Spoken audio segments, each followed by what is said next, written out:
Hello everyone, Assalamu alaikum. Welcome back to another new topic from ALCP Center.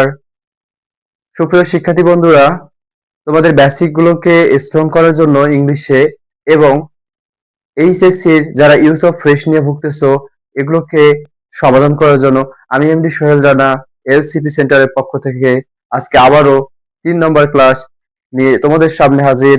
যে দুইটি topics আমাদের বারবার আসে ইউজ অফ ফ্রেশে, সেগুলো নিয়েই তোমাদের সাথে আলোচনা করা হচ্ছে, যেগুলো এমন কোনো বোর্ডে আমরা খুঁজে পাবো না, নাই সব বোর্ডেই বারবার যেগুলো আসে। চলো আমরা খুব সুন্দরভাবে এগুলোকে আয়ত্ত করে ফেলি যাতে আমাদের কোনো সমস্যা না হয়।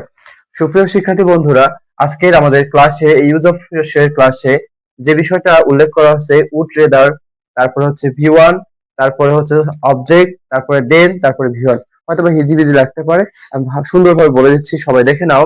যে শুরুতে আমাদের যেটা আছে সাবজেক্ট, সাবজেক্টের পর কি আছে উড, তারপরে কি দেওয়া আছে রেদার। এখানে সুপ্রিয় শিক্ষার্থী বন্ধুরা, উড রেদার শব্দটির অর্থ হচ্ছে বরং।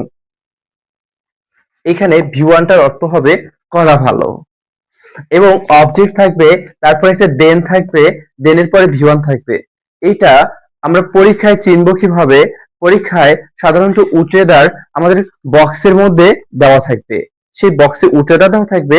আমরা কোশ্চেনের মধ্যে দেখব দেন আছে, দেন থাকলেই আমরা কি করব? আমরা বলবো যে আমাদের উট্রেদার বসবে। সুপ্রিয় শিক্ষার্থী বন্ধুরা, আমরা সবাই এটা বলি। আজকে এই যে দেন থাকলেই আমরা উট্রেদার নিয়ে আসি, তো আসলে দেন তো থাকে দুটা, একটা নো সুনার হ্যাড, তারপরে subject plus V three plus object, তারপরে দেন, তারপরে সাবজেক্ট প্লাস ভি টু। তাহলে আমাদের এখানেও দেন আছে, এখানেও দেন আছে। এখন বুঝবা কিভাবে কখন কোনটা নিয়ে আসবো?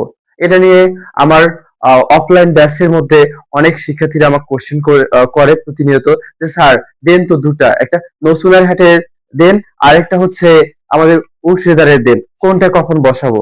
তো তোমাদেরও যদি এরকম সমস্যা আরো কোনো কোনো টপিকসে থেকে অবশ্যই কমেন্ট করে জানাবা। দেখো সুপ্রিয় শিক্ষার্থী বন্ধুরা, আমাদের সাবজেক্টের পর উড রেদার বসাইছি আমরা, তাই না? সাবজেক্টের পরে উড রেদার বসাইছি। এখানে আমাদের নো সুনার হ্যাট কার পূর্বে? নো সুনার হ্যাটটা হচ্ছে আমাদের সাবজেক্টের পূর্বে আছে। এবার এখানে উড রেদারটা কার পরে আছে? সাবজেক্টের পরে।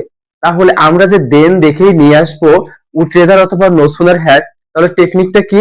টেকনিক একটাই, এটা বসে সাবজেক্টের পরে আর এটা বসে সাবজেক্টের পূর্বে। তার মানে সাবজেক্টের পরে ড্যাশ এবং সেন্টেন্সের শেষে দেন আছে।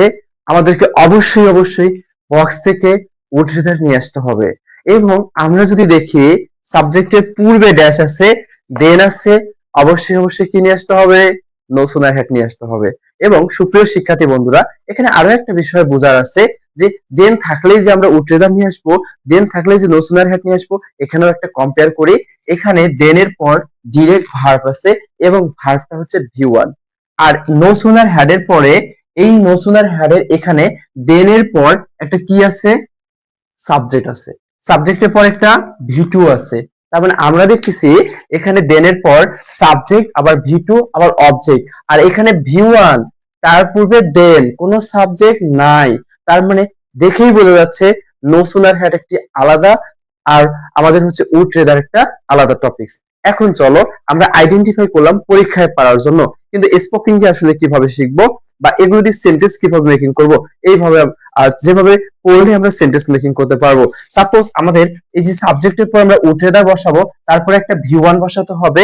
যেমন we would rather respect Usman Hadi ভাই, যে আমাদেরকে উসমান হাদি ভাইকে আমাদের কি সম্মান করাই বরং ভালো। দেন থিঙ্ক এনিথিং, কোনো কিছু চিন্তা করার চেয়ে আমাদের বরং উসমান হাদি ভাইকেই সম্মান করা ভালো।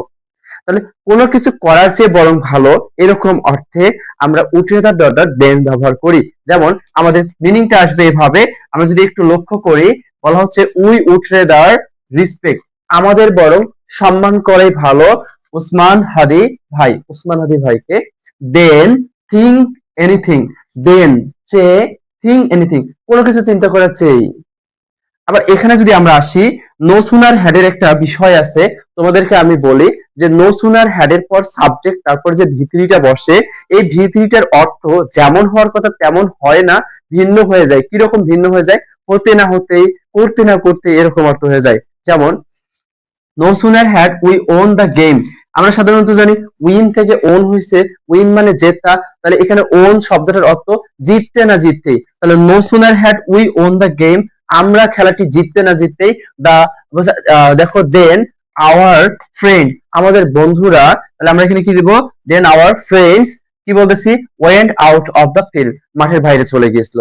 একটা কাজ হতে না হতে যখন আরেকটা কাজ করি, নো সুনার হ্যাড তখনই আমরা ব্যবহার করি। তাহলে বলা হচ্ছে নো সুনার হ্যাড এর পর সাবজেক্ট তারপরে যে ভার্বটা বসবে, ভার্বটার অর্থ হবে হতে না হতেই। যেমন no sooner had we won, আমরা জিততে না জিততেই, দ্য গেম খেলাটি, দেন আওয়ার ফ্রেন্ডস আমাদের বন্ধুরা, went out of the field মাঠের বাইরে চলে গিয়েছিল। সুপ্রিয় শিক্ষার্থী বন্ধুরা, আমাদের এই ক্লাসগুলো ভালো লাগলে অবশ্যই কমেন্ট এবং সাবস্ক্রাইব করতে ভুলবা না। তোমাদের জন্য কষ্ট করে হচ্ছে, অবশ্যই একটা সাবস্ক্রাইব করে বেল আইকন হচ্ছে ক্লিক করে রাখবা, যাতে করে এই ধরনের ক্লাসগুলো প্রতিনিয়ত পেয়ে যাও। এবং অবশ্যই তোমাদের যে বন্ধুরা ইংলিশে ভুগতেছে তাদেরকে শেয়ার করে এগুলো শেখার হচ্ছে সুযোগ করে দাও। আজকে এ পর্যন্তই, দেখা হবে আগামী ক্লাসে। আল্লাহ হাফেজ।